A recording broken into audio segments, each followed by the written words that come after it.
dukwiriye kwera imbuto mu gihe gikwiriye n'igihe kidakwiriye. Nicyo mutini wari ukwiriye kuvugwa. Ni ngombwa bavandimwe mu byumve yuko umukristo udafite umuriro w'umwuka ugurumana muri we adashobora na rimwe kwera imbuto. Amera nk'uwo mutini, igikurikira nuko Kristo amuvuma. Ariko iyo wafashe ibihe byo kongera kubwira Imana uti Imana, ongera ugurumanye ubuzima bwawe, umuriro wawe muri je. Reka mwami, rwa rukundo nakundaga Kristo, rwa rukundo nakundaga Kristo nkikizwa, bya bihe byanjye bya mbere mwami, rwa rukundo nagiraga, rya shyaka nagiraga, ya nyota nagiraga, mwami Imana yinsubize. Subiza mu munezero, mbika imbaraga z'ububasha bwawe. Kora ibidasanzwe mu buzima bwanjye. Rambura ikiganza cyawe Mana, wongere ukore ku mutima wanjye. Dawidi yasenze neza, aravuga ngo mu mutima mushya Mana, ngo kuko wampaye nawanduje.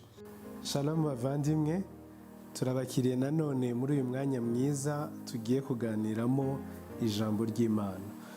Nzi neza yuko Imana iri buduhane umugisha, iri buduhe ibihe byiza byo guhemburwa mu izina ry'umwami wacu Yesu Kristo.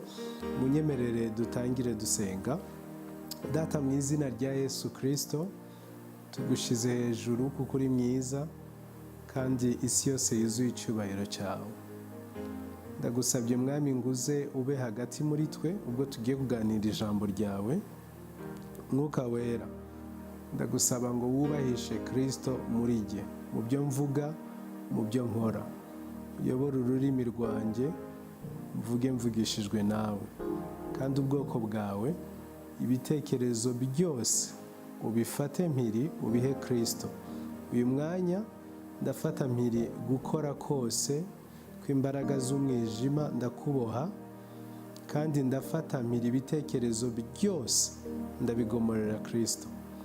Wigaragaze nk'Imana hagati muri twe mu izina rya Yesu. Amen. Amen. Bavandimwe, munyemerere dutangire dusoma ijambo ry'Imana mu gitabo cya Yoweli, igice ni cya 2 umurongo wa 15. Yoweli igice cya 2 umurongo wa 15. Bibiliya iravuga ngo muvugirize impanda i Siyoni, mutegeke kwiyiriza ubusa, mugire iteraniro ryera, muteranye abantu mwese iteraniro, muteranye abakuru n'abana n'abakiri ku ibere. Umukwe nasohoke mu nzu ye, n'umugeni mu nzu yarongorewemo. Abatambyi bakorera Uwiteka nibaririre hagati y'umuryango w'urusengero n'igicaniro, maze bavuge bati, Uwiteka we, kiza ubwoko bwawe, ntureke ab'umwandu wawe bashinyagurirwa, kandi ngo bategekwe n'abanyamahanga. Niki gituma duhinyurwa mu banyamahanga bati Imana yabo iri hehe? Turasoma nanone mu gitabo cy'Itangiriro igice cya 30 umurongo wa 1. Bibiliya iravuga ngo Rasheli abonye yuko atabyaranye na Yakobo, agirira mukuru we ishyari. Abwira Yakobo ati, mpa abana, nutabampa simbaho. Mpa abana, nutabampa simbaho. Umunsi ndifuza ko tuganira ijambo muri iki gihe turatekereza ku ivugabutumwa.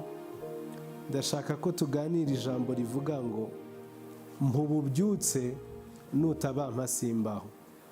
Give me revival or I die. Vandimwe muri Kristo Yesu, n'umuntu ukivuka ubwa kabiri muri iki gihe, n'umuntu ucyakira Yesu nk'umwami n'umukiza, ngira ngo aka kanya arabizi neza ndetse arabibonesha amaso yuko ibibazo byinshi sosiyete ifite muri iki gihe ari ibibazo by'umwuka kurusha kuba ibibazo by'ubukungu, by'ubukene, by'amarangamutima n'ibindi byinshi. Ndagira ngo mbabwize ukuri, ibyinshi mu bibazo dufite ni ibibazo byo mu buryo bwo mu mwuka. Abakunda gukurikira amakuru menshi bagasoma amakuru mu kinyamakuru Igihe, higeze kwandikwamo yuko mu myaka ishize divorce zari zikubye inshuro zigera muri 19. Mu yandi magambo, dufite amarira menshi y'abantu badivorshije, bariho batawe mu ngo zabo, cyangwa ubuzima bwabagoye kubw'urugo rwabo.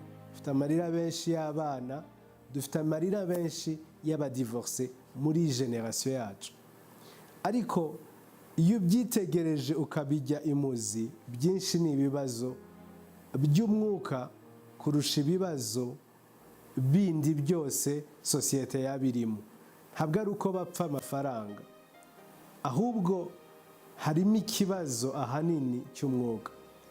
Nanone hari article nigeze gusoma iriho iravuga indwara zigera muri 5 zijyanye n'uburwayi bwo mu mutwe, birimo za depression, birimo za post trauma, kubera ibibi n'ibyaha babonye, ibintu bitandukanye, ibibazo byinshi byabugarije bikitekera mu bwonko bwabo, kutibabarira, kutiyakira, bigatuma baba mu bwihebe, ndetse n'ibindi byo kunywa ibiyobyabwenge byinshi. Iyo byitegereje, hariho akenshi ndavuga si buri gihe, hariho igihe usanga iyo ibyaha byagwiriye mu mutima w'umwana w'umuntu, agerageza gushaka ikintu cyazimya uwo muriro wo kwicira urubanza. Hari ubwo nigeze gusoma ahantu bavuga uburyo hafi 60% by'abantu barwaye uburwayi bw'umutima babiterwa no kwicira urubanza, ibyaha batigeze kwibabarira, amakosa bakoze mu buzima kuva kera batigeze bibabarira, bakibwira mu bitekerezo bakavuga ngo niki cyamara umubabaro, nuko bakagerageza kunigisha uwo mubabaro ikiyobyabwenge, bagashyiramo liqueur, bagashyiramo vin, bagashyiramo ibintu byose bishoboka kugira ngo babashe kubona ibitotsi. Baba batabonye ibitotsi, nako baba batabinyoye, ntibabashe gusinzira. Ibibazo byinshi byugarije sosiyete ni ibibazo by'umwuka kurusha kuba ibibazo bindi bisanzwe. Ku bw'ibyo, abantu badakijijwe bahora mu gahinda, kandi abatarakira Yesu nk'umwami n'umukiza, ni koko bazubaka sosiyete ifite umuco utari mu bumana, ndetse bimura Imana biyimike ubwabo. Iyo turumva movement zisohoka nka za New Age movement, baba mu buryo bworoheje bashaka kwerekana umwana w'umuntu nk'Imana, bakavuga ngo Imana niyo muntu, umuntu niwe Mana. Mbese iyo murebye nk'abakunda indirimbo nka pop culture iriho nka rap n'urugero ruto, abantu nka ba Russell batangira kuyiririmba, imwe mu ntego bari bafite kwari ukwerekana yuko ngo umwirabura ari Imana. Ni ukuvuga ngo umuntu udakijijwe, utarakira Yesu umwami n'umukiza, yiyimika nk'ikigirwamana mu buzima bwe, ndetse nk'ikigirwamana muri sosiyete. Iyo witegereje muri iyi minsi, biteye agahinda kurushaho. Iyo urebye kuri za social media, nidushaka tuvuge aha turi mu gihugu cyacu cy'u Rwanda, turabona abana benshi b'abahungu n'abakobwa, ibintu byari biteye isoni bitari bikwiriye kuvugirwa kuri social media, bitari bikwiriye kumenywa na rubanda, ubu bajya kuri social media, barangiza bakarema amacano, bamara kurema izo cano bakavuga ibishegu izuba riva ku mugaragaro, bagahaguruka bakabivuga nkaho nta kibazo bibateye, bakabipropaja, umuntu wese akaba yabyumva. Ibintu byajyaga bitera isoni muri sosiyete, ubu ngubu umuntu wese ushatse afungura channel ye akaba yavuga ikintu cyose yiboneye, ajya kuri social media akavuga ibintu biri pervers, ibintu bitagira umutwe n'amaguru, bikagenda bigakwira muri societe, ukabona nibyo byemewe, nibyo byakiriwe. Ibyo bintu mu by'ukuri binyereka ku bwanjye the spiritual temperature of the nation, binyereka mu buryo bwo mu mwuka mbese bimeze gute mu gace duherereyemo, mu gihugu, muri societe turimo n'ibindi bitandukanye. Ejo ndumva ari ejo cyangwa hirya y'ejo umuntu yampamagaye kuri telefone yanyitiranije n'undi, arangije ndamubwira nti nyamara wibeshye, arangije arahaguruka, naye nicaranye n'umudamu wanjye, arantuka ambwira ibintu numva ngize isoni, ndavuga mana, societe igezaho n'umuntu utazi ushobora guhaguruka ukaba wamutuka. Igisubizo ushobora gutanga ni kimwe, nako sigiye ugitanga, ni Kristo wenyine wagitanga. Nuko Imana yamanura ububyutse kugira ngo abacu batarakizwa, abavandimwe batarakizwa, bakire Yesu nk'umwami n'umukiza w'ubuzima bwabo.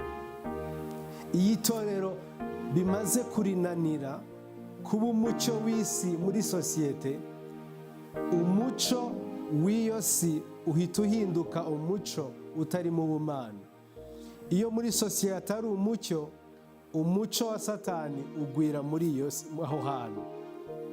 Ni iby'ingenzi ngo twumve yuko iki ni igihe, si igihe cyo kunezererwa ibyo tugezeho, si igihe cyo kwishimira ibyo turimo, ahubwo ni igihe cyo guhamagara tukabwira Imana tuti mwami, duha ububyutse, nutabuduha ntabwo tubaho.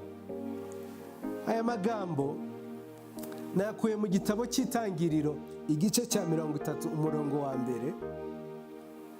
Umudamu witwa Rasheli, umugore wa Yakobo, murabyibuka yuko Yakobo yashatse abagore babiri, uwitwa Leya ndetse n'uwitwa Rasheli, ariko nabo baza kubaha inshoreke zabo kugira ngo babyare, bombi babyara abana bagera muri 12, ariko bitirirwa aba Rasheli bakitirirwa n'aba Leya.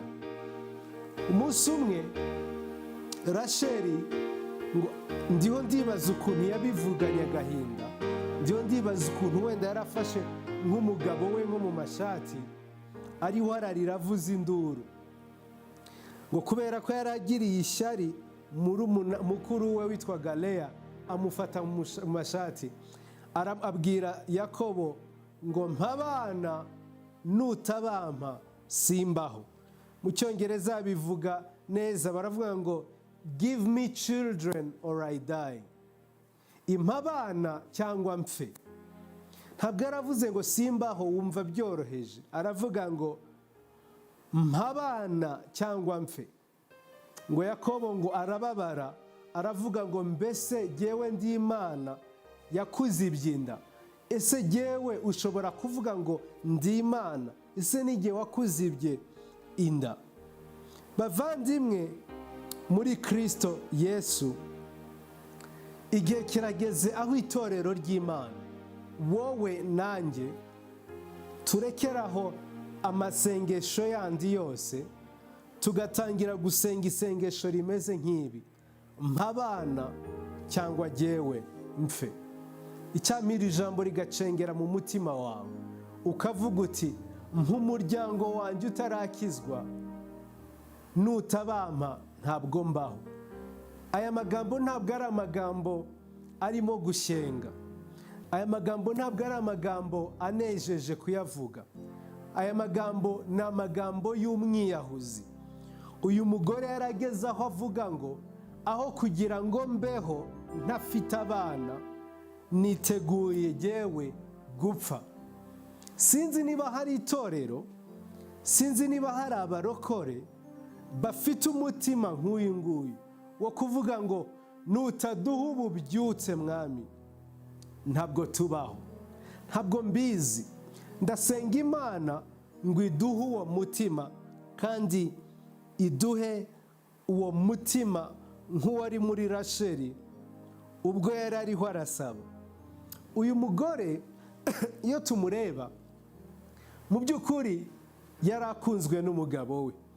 Bibiliya iratubwira ngo umugabo we yamukoye imyaka 14 akorera sebukwe, amukorera imyaka 14 adahembwa.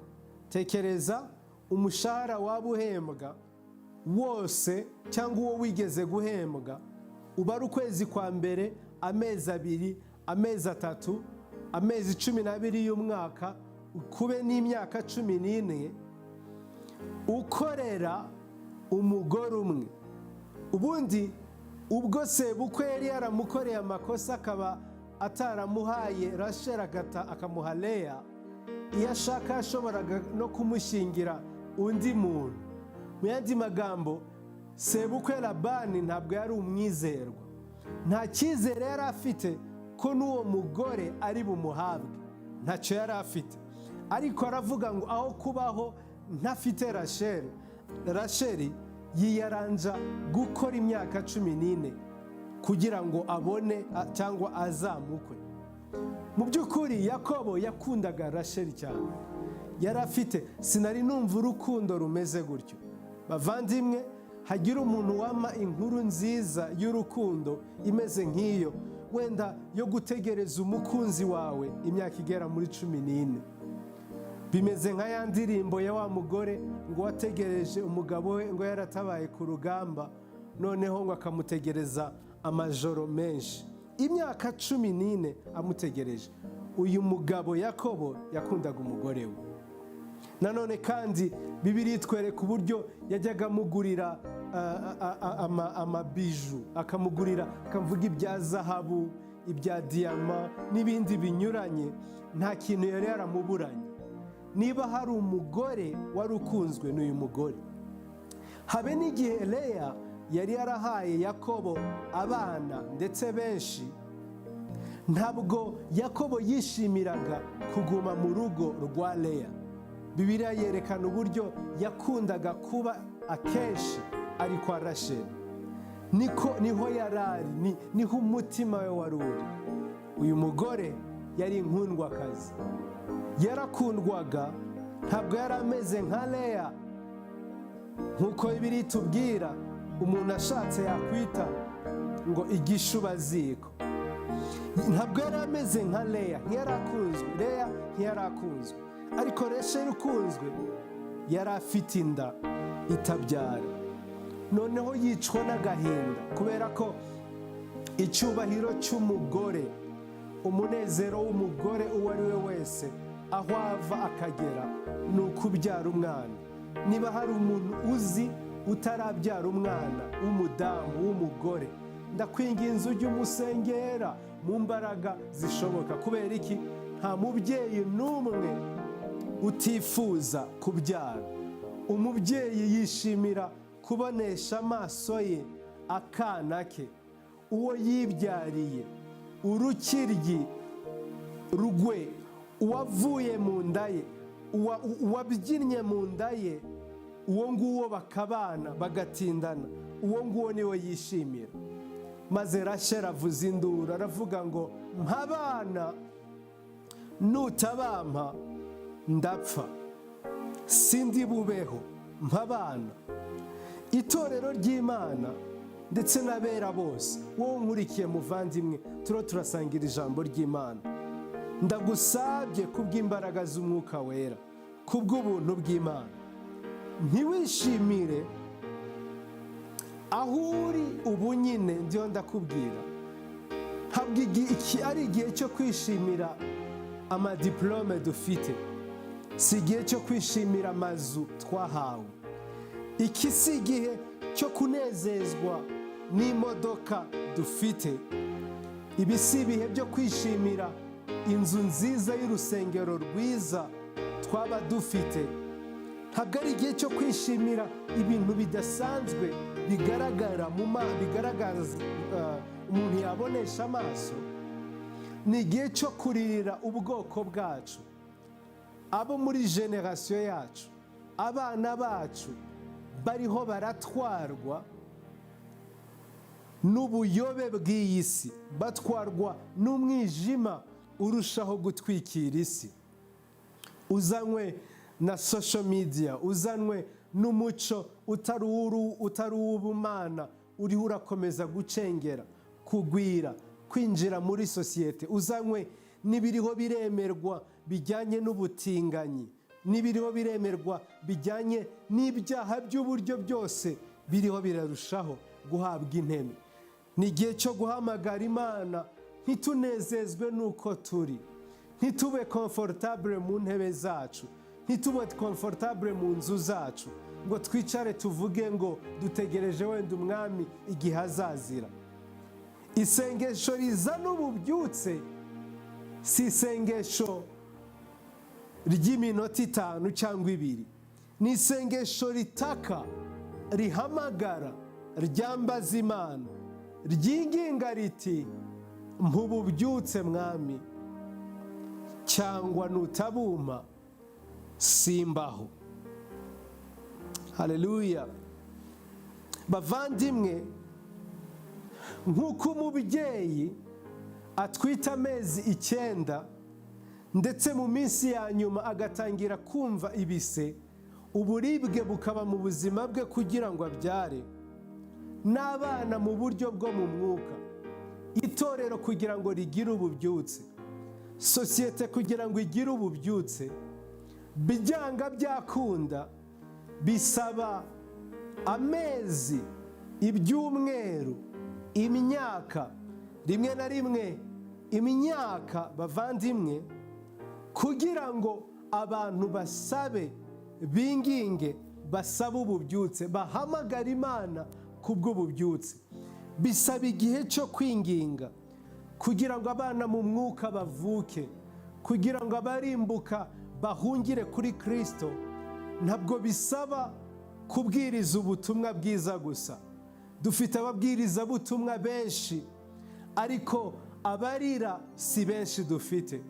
Dufite abajya ku misozi, dufite amacano menshi yivuga butumwa kuri YouTube, dufite ababwiriza butumwa, dufite abanyamakuru benshi kuri social media bababwiriza butumwa, dufite indirimbo nyinshi, nyamara barira si benshi.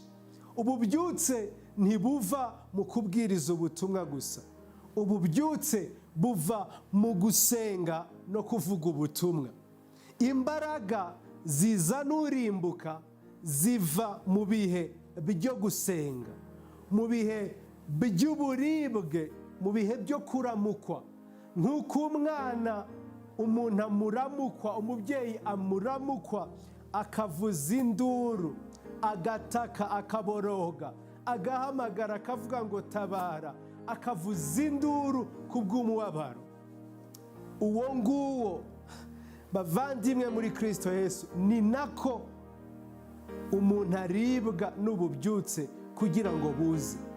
Icyampa abantu bagatangira kuramukwa ububyutse, icyampa abantu bakabyuka bakabura ibitotsi, icyampa tukabura ibitotsi tugahamagara Imana tukavuga ngo duha ububyutse, nutabuduha ntabwo tubaho. Duha ububyutse, nutabuduha ntabwo tubaho. Bavandimwe muri Kristo, ntabwo mbizi nkamwe, sinzi niba mubyumva nkanjye, ariko ndumva ndambiwe kubaho muri sosiyete itarimo ububyutse. In fact, numva ntazi uburyo nakomeza kubaho muri sosiyete idafite ububyutse. Kuko ububyutse iyo buhari, kubaho kw'Imana kuroroha, kurakora mu buryo bufatika. Haleluya. Ni igihe cyo kuramukwa, ni igihe cyo gushaka mu maso y'Imana ngo dufate ibihe, dutakambe nka Rasheli, tuvuge tuti give me a child or give me children or I die. Mana ishimwe. Cya kabiri nifuza kubabwira uyu mwanya nuko umukristo utarizwa n'ubugumba bwe, utarizwa n'ubugumba abona butuma abantu batavuka, atabibonesha amaso abyaza ubutumwa bwiza abantu, cyangwa atabona sosiyete ikorera Imana. Umukristo utababazwa n'ubusambanyi, umukristo utababazwa n'ubujura, umukristo utababazwa n'ibyaha bikorera aho hantu, mu by'ukuri aba yaracitse intege, aba yaraguye. Kandi muvandimwe, niba udafite bene aya marira, saba Imana, uhamagara Imana iguha amarira aririra ubwoko bwawe. Ntunezezwe n'icyo Imana yaguhaye, wikwishimira comfort y'ibyo ufite. Hamagara umwuka wera uti mwuka wera, niko ku bugingo bwanjye bwuzuye ubugumba, uzuza umutima wanjye amarira, kugira ngo ahari aho nzahozwe, maze kubona umaze kwicungurira abana benshi bamaze gukizwa, baje mu bwoko bwawe. Bavandimwe, nakomeje kuvuga kurira, kuramukwa, kuvuza induru, guhamagara tukavuga ngo duhe abana, cyangwa nutabaduha tubeho. Tubikora gute?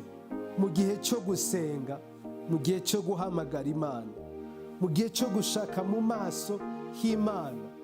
Ubundi gusenga birenze gusaba gusa, ngo tuvuge ngo mpa iki n'iki, nk'inzu, mpa kandi kazi gashyashya, mpa gusenga ubundi ni igikorwa kidufasha kwihebera umwuka w'Imana, ukabwira Imana uti ngwino ukore umurimo muri jye, ariko nanone ngwino ukore umurimo unciyemo.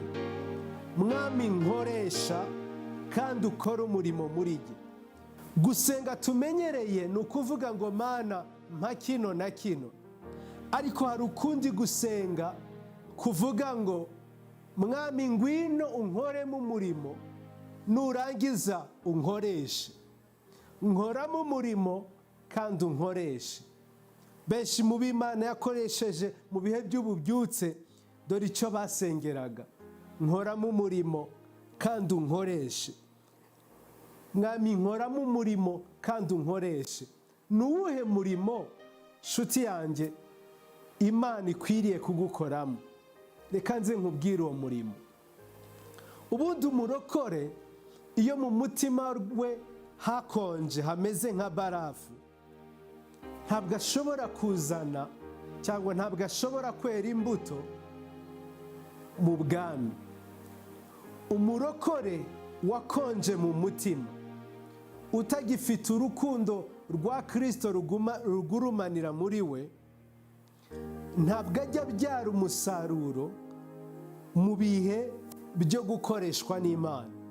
Umuririmbyi wakonje mu mutima, umuvugabutumwa wakonje mu mutima, umurokore wakonje mu mutima, umukozi w'Imana uwo ari we wese wakonje mu mutima, umushumba wakonje mu mutima, ntabwo ajya yera imbuto.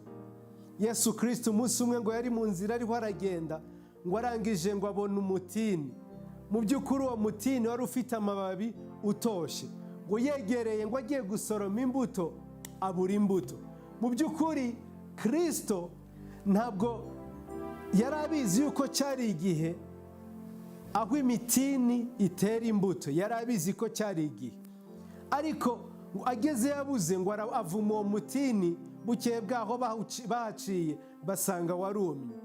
Noneho abivanamo isomo abigisha, arababwira ngo dukwiriye kwera imbuto mu gihe gikwiriye n'igihe kidakwiriye. Nicyo mutini wari ukwiriye kuvugwa. Ni ngombwa bavandimwe mu byumve yuko umukristo udafite umuriro w'umwuka ugurumana muri we adashobora na rimwe kwera imbuto. Amera nk'uwo mutini, igikurikira nuko Kristo amuvuma. Ariko iyo wafashe ibihe byo kongera kubwira Imana uti Imana ongera ugurumanye ubuzima bwawe, umuriro wawe muri je, reka mwami rwa rukundo nakundaga Kristo, rwa rukundo nakundaga Kristo nkikizwa, bya bihe byanjye bya mbere mwami, rwa rukundo nagiraga, rya shyaka nagiraga, ya nyota nagiraga, mwami Imana yinsubize, subiza mu munezero, mbika imbaraga z'ububasha bwawe, kora ibidasanzwe mu buzima bwanjye, rambura ikiganza cyawe Mana, wongere ukore ku mutima wanjye. Dawidi yasenze neza aravuga ngo mu mutima mushya Mana, ngo kuko wampaye nawanduje. Icyampa abafite imitima yahenebereye, abafite imitima itakirizwa n'ububyutse, abafite imitima yo gusenga no guhamagara Imana, bakongera bakabwira Imana bati mwami ndi hano, sukamo ububyutse, ndi hano mububyutse mwami, ndi hano mububyutse kubw'imbaraga z'umwuka wawe wera mwami, suka ububyutse mu buzima bwanjye. Umutima utarimo umuriro wo mu ijuru uhinduka barafu. Ni ngombwa yuko twiga gusaba ububyutse mu mitima yacu.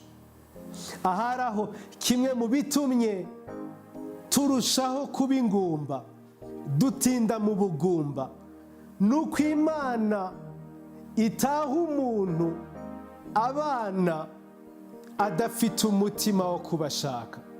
Ahari aho igituma benshi, amatorero menshi yuzuye mu bugumba, nuko adafite inyota yo guhamagara ububyutse. Abakozi b'Imana bakoreshejwe mu bubyutse nk'aba Jonathan Edwards bazwi mu bihe by'amajoro bararaga bahagaze bahamagara ngo mwami kubw'imbaraga zawe, mwami kubw'ubuntu bwawe dusukira ububyutse. Abakozi b'Imana nk'aba Hudson Taylor ajya kubwiriza mu bihugu nk'Ubushinwa cyangwa Burma, mu bice bya za Birmani, bamaze imyaka igera muri 7 bahamagara dusukeho ububyutse. Rambura ikiganza cyawe kubw'imbaraga zawe, gira icyo ukora. Imyaka 7 batarabona n'umwe ukizwa, batarabona n'umwe wakira Yesu nk'umwami n'umukiza, ariko nyuma yaho umuriro uragurumana, umuriro uraka. Umukozi w'Imana Apostle Dr. Paul Gitwaza yigeze kuduha ubuhamya umunsi umwe, atubwira uburyo ise yakira Yesu nk'umwami n'umukiza. Abavandimwe be b'abanyamurenge bari baranze kumwakira, baragumye mu byaha bitandukanye, bajya mu bupfumu, bajya mu bindi binyuranye. Ngo afata imyaka n'imyaka asenga abingingira, akiyiriza ubusa, agasenga agahamagara Imana ngo Imana ibahe ububyutse. Igiye kubaha ububyutse, ndagira ngo aho uri hose, uko umeze kose, uri umurokore muri iki gihugu cy'u Rwanda cyangwa uri umunyarwanda hafi aha muri ibi bihugu, ndagira ngo hari abashumba bo mu bwoko bw'abanyamurenge baguhesheje umugisha. Kubera iki? Isengesho ry'abasaza nka Muzehe Kajabika. Muzi impamvu? Nuko ububyutse bwose buva mu bihe byo kugroninga, ibihe by'agahinda, ibihe byo kuborogera umwami tugasenga Imana. Gufitiye indi nkuru nziza nshuti yanjye. Imana ijya yemera ubugumba kugira ngo irebe amarira asaba ububyutse, kuko amarira asaba ububyutse ni nayo marira arinda ububyutse. Iyo umuntu atarize asaba ububyutse, nta nubwo ajya amenya kuburinda. Hirya y'ububyutse, ahabaye ububyutse hose, iyo ucukumbuye gato munsi yabwo, hatabye amarira ya benshi, hatabye ibitambo by'abantu benshi bavugije induru bavuga ngo suka ububyutse, rambura ikiganza. hakunze kuboneka imbere abavugabutumwa, ababwirizabutumwa, hakibagirwa kureba inyuma yabo munsi abariho baringinga, abariho barashaka mu maso y'Imana. Haleluya! Imana ishimwe kubw'ububyutse. Niba hari ubugumba, nuko hari n'ibyiringiro yuko hashobora kuba ububyutse. Nakomeje kureba muri Bibiliya abantu b'ababyeyi bagiye bagira ibihe binini byo kugeragezwa n'ubugumba, baje kubyara abantu b'ibihangange badasanzwe. Sara nyuma y'imyaka 90 y'ubugumba yabyaye Isaka. Rasheli yari afite impamvu zo gutaka kugira ngo abyare. Byarashobokaga yuko anezerwa, akishima, akanezezwa n'ayo mabiju, akanezezwa no kuvoyaja kujya Dubai muri Amerika, akajyana na Yakobo kuko Imana yari yaramutungishije. Byarashobokaga yuko yishimira muri ibyo, ariko agahinda ke kari gafite impamvu z'ubumana, kuko iyo Rasheli atabyara, iyo Rasheli aguma ari ingumba, byarashobokaga yuko ubwoko bwa Isiraheli bwari buzicwe n'amapfa, kuko Rasheli yaje kubyara Yosefu. Yosefu muribuka uburyo yacunguye ubwoko bwose, amapfa abwishe bagahungira mu Egiputa. Muribuka uburyo yacunguye ahubwo isi yose harimo na Egiputa. Icyo gihe yari empire ikomeye nk'uko twavuga Amerika cyangwa Ubushinwa. Iyo Rasheli atarira, ntabwo Yosefu umucunguzi w'Abisiraheli aba yaravutse. Iyo Manowa n'umugore we batarira ngo bavuze induru, Imana ntiba yaratanze umucamanza Samusoni ngo abakize amaboko y'Abafilisitiya.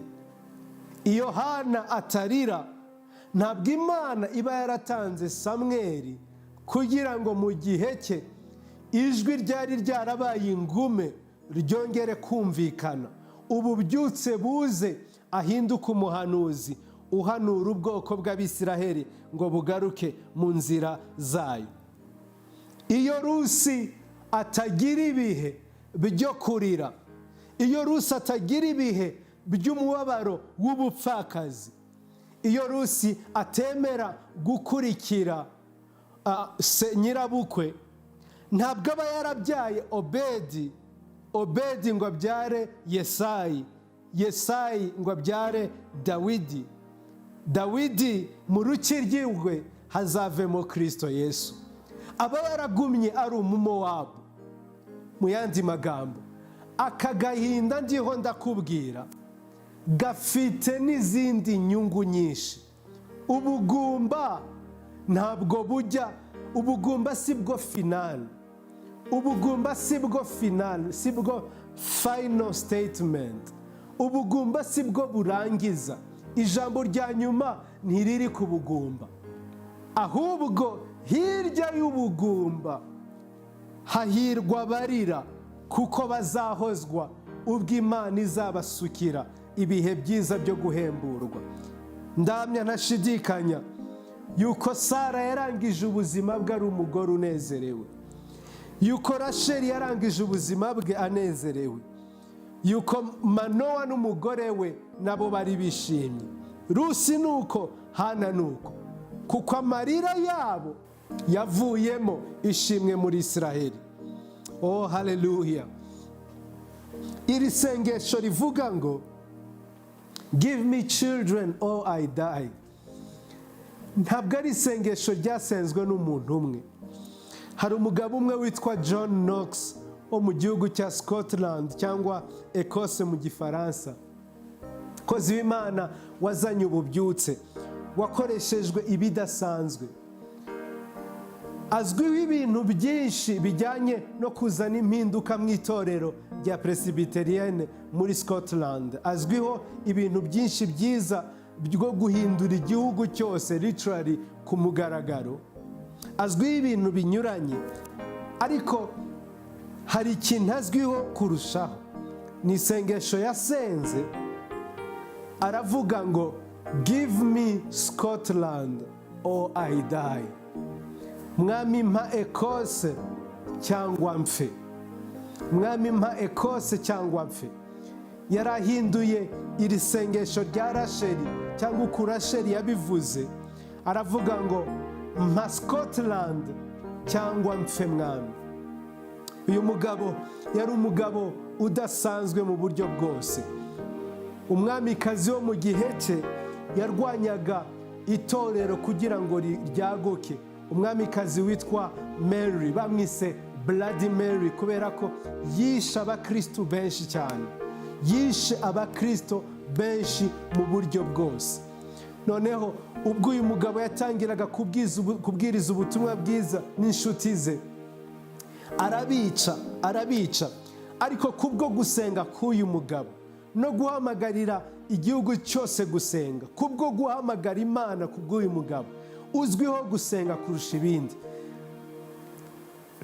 kubwo gusenga kwe Bloody Mary, uwo mwamikazi witwaga Mariya, abona igihugu cyose umwe akizwa undi akizwa, ibikomangoma bikizwa, abakomeye bakizwa. Arangije mu myaka ye ya nyuma uyu mugore aravuga ngo ntabwo ntinya ingabo nyinshi, ingabo zose zibumbiye hamwe zegeranye z'abanyaburayi, ariko ntinya isengesho ry'umugabo umwe witwa John Knox.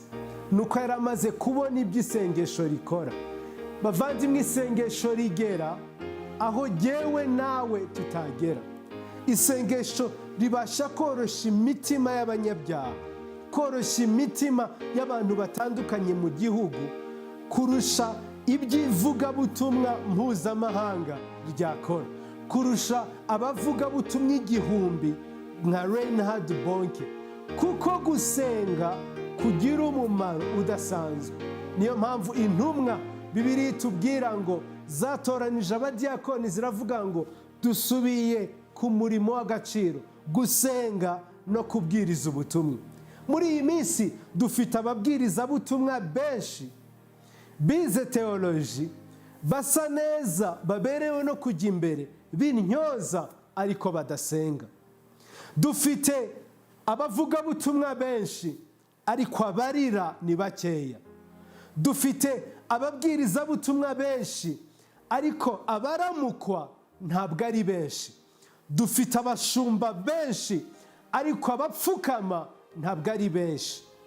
Icyampa uyu mwanya ngusabye ngo duhagurukire uyu murimo wo gusenga, kuko uyu murimo niwo utuma ikirere cyoroha, ibihe byo guhemburwa biza, gukora k'ubumana kuza, gutinya icyaha kuba muri media, gutinya icyaha kuba mu gihugu, mu bucuruzi, gutinya icyaha kuba mu ngeri zose za sosiyete.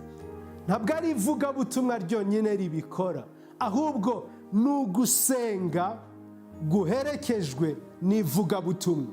Ntabwo umuntu afata kimwe ngo areke ikindi, ufata gusenga ukacyongeraho ivugabutumwa. Icyama tukamera nka John Knox, tugahamagara Imana tukavuga ngo give me Rwanda or I die. Duhe igihugu cyacu, give me Burundi, give me Congo, give me Uganda. Duhe ibihugu byacu, nutabiduha ntabwo tubaho. Iri ni isengesho ryanjye uyu mwanya, ni naryo sengesho ngusengera. Icyampa ngo bigwire mu mutima wawe. Dufate igihe cyo gusenga twirije ubusa. Ndagukangurira nshuti yanjye, buri wa gatatu mfata umunsi w'ikwiriza ubusa. Nawe uriho urankurikira aka kanya, icyampa mu izina ry'umwami wacu Yesu Kristo, buri wa gatatu ugafatanya n'itorero, ugafatanya na buri wese uri hano, tugafata igihe cyo gusenga, tukavuga ngo duhububyutse cyangwa ntidukwiriye kubaho. Urambura ikiganza mwami, ugira icyo ukora. Oh haleluya! nanjye nanze guhora nka Rasheli. Bibiliya iravuga ngo irama humvikanye induru, Rasheli yanze guhozwa. Nanjye nanze guhozwa bavandimwe, ntarabona ububyutse bwigaragaza, ntarabona gukora kugaragara mu buryo budasanzwe. Bavandimwe, nta kintu kibi nko gukora uyu murimo udafite amavuta y'Imana. Iyo wiyimitse ushobora kwimikwa n'abantu, ariko udafite igikundiro ku Mana ntugire ikintu na kimwe uhindura. Ushobora kwimikwa n'Imana ukagira igikundiro ku Mana. Iyo wagize igikundiro ku Mana ubasha no kugira igikundiro ku bantu. Mubirebe, umuhungu umwe wa Dawidi uwitwaga Absalomu, igitondo kimwe ahamagara Abisiraheli, ahamagara abanyabwenge, ahamagara abantu batandukanye, abagiraho igikundiro, arabareshya, atangira no kubabwira ati jyewe nzabacira imanza kurusha uko data yabikoze. Ni ukuri bamuzaho, baramwegera ari benshi, ariko murebe iherezo rye ryabaye ribi. Agahinda gusa, yishwe anaganitse mu giti, umusatsi we utendera. Kubera iki? Yagize igikundiro ku bantu, agira igikundiro ku ngabo nyinshi, ariko ntiyari afite igikundiro ku Mana. Mu bihe byo gusenga, Imana igisuka igikundiro ku bwoko bwayo. Bibiliya iravuga mu gitabo cy'ibyakozwe n'intumwa ngo abakijijwe ngo babaye 3,000 umunsi wa mbere, uwa kabiri 5,000, ngo kandi Imana ibaha igikundiro ku bantu. Oh haleluya! Icyama itorero rikagira igikundiro ku Mana no ku bantu, kugira ngo abarimbuka b'uburyo bwose bakizwe. Ndasenga nshuti yanjye ngo ibi bigire imbaraga mu mutima wawe. Ubu tukiriho turasenga, dusoza ndifuza gusengana nawe. Mbese nshuti yanjye, ubundi Imana ntabwo uzi yuko ishaka kuguha ibirenze ibyo wakwibwira? Bibiliya iravuga ngo ntimukiganyire ngo muzarya iki, muzanywa iki, cyangwa muzambara iki. Ntimukiganyire ngo muzabaho gute. Ngo mbese ngo Salomo yigeze arimba ngo kurusha uburabyo butandukanye? Iki si igihe cyo guhamagara Imana dusaba ibyo twambara, ibyo turya, ibyo tubamo. Ni igihe cyo guhamagara Imana tukavuga ngo duha ububyutse Mwami. Cyangwa ntitwemeye kubaho muri sosiyete iriho iraba pervers. Sinzi niba mumeze nkanjye, ariko ndiho nditegereza nkavuga, isi ya none ikomeje kurushaho kuba mbi nk'uko turiho turabibona. Isi ya none ikomeje kuba mbi nk'uko turiho turabibona. Abana bacu bazabahe? Abana bacu twabyaye bazamera bate mu gihe kije? Yoweri aradukangurira izi sengesho, niryo tugiye gusengeramo jyewe nawe, ngo muvugirize impanda i Siyoni, cyangwa muvugirize impanda itorero, mutegeke kwiyiriza ubusa, mugire iteraniro ryera, muteranye abantu mwese iteraniro, muteranye abakuru n'abana n'abakiri ku ibere. Umukwe nasohoke mu nzu ye, n'umugeni mu nzu yarongorewemo, n'abari muri honeymoon. Abatambyi bakorera Uwiteka nibaririre hagati y'umuryango w'urusengero n'igicaniro, maze bavuge bati, Uwiteka we, kiza ubwoko bwawe. Ntureke ab'umwandu wawe bashinyagurirwa, kandi ngo bategekwe n'abanyamahanga. Niki gituma duhinyurwa? Mu banyamahanga bati Imana yabo iri hehe? Cyama Imana yacu ikigaragaza, igakora iby'ubutwari mu gihe cyacu. Reka dusenge Imana.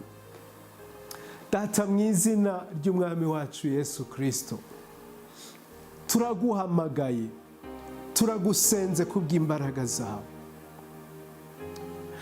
Ndategeka ubwoko bwawe kubwo kwiyiriza. Icyamuye umwanya turiho turasenga ngo basukemo inyota yo gusenga no kwiyiriza ubusa. Buri wa gatatu twirije ubusa, duhamagara ngo duhe ububyutse mwami, cyangwa ntitubeho, kuko turambiwe kubaho muri sosiyete idafite ububyutse. Turambiwe kubona abasore b'imigenda, abahungu n'abakobwa bicwa n'inzoga, bicwa n'ubusambanyi, bamamaza ibyo, banezezwa no kuba muri ibyo. Tubabajwe no kubona isi irushaho kuba mbi mwami. Nyamara waravuze ngo ubwiza bw'inzu ya nyuma buzaruta ubwiza bw'inzu ya mbere. Ngwino usuke ubwiza, ngwino usuke igikundiro ku itorero ryawe, ngwino usuke ubuntu bwawe, ngwino usuke gloire yawe, glory yawe. Babone imbaraga zawe zikorera muri twe, babone abariho baravuga ngo Imana yacu iri hehe. Come and show yourself so strong in us. Ngwino ukora umurimo muri twe, ngwino nanone udukoreshe. Mwuka wera turi imbere yawe, Mwuka wera turi imbere yawe, Mwuka wera turagukeneye, Mwuka wera turagushaka. Esvele lebrendo la ton kazelatel. Ndagushimiye mwami, ndagushimiye ko mvise gusenga mu izina ry'umwami wacu Yesu Kristo, amen.